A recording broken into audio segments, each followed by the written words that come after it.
কালাপানি অঞ্চল নিয়ে সীমান্ত বিতর্কের শেকড় বহু পুরনো। 1816 সালে সুগৌলির সন্ধি অনুযায়ী কালী নদী ভারত নেপাল সীমান্তের চিহ্ন হিসাবে বিবেচিত, কিন্তু নদীর উৎসস্থল নিয়েই দুই দেশের মতপার্থক্য। নেপালের দাবি লিম্পিয়াধুতেই কালা নদীর উৎপত্তি, ফলে লিপুলেক লিম্পিয়াধু তাদের ভূখণ্ড। বিপরীতে ভারতের বক্তব্য কালী নদীর উৎস কালাপানি গ্রামে, যা উত্তরাখণ্ডের ভেতরে পড়েছে।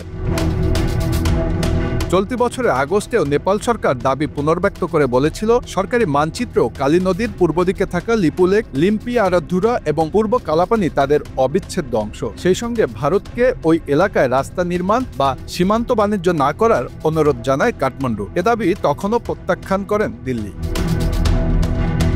নতুন নোট প্রকাশের মাধ্যমে নেপাল আবারও মানচিত্র বিতর্ককে উস্কে দিয়েছে বলে মনে করছেন বিশ্লেষকরা। দুই প্রতিবেশী দেশের সম্পর্কে টানাপোড়েন এর ফলে নতুন করে বাড়বে কিনা তা এখন সময় বলে দিবে।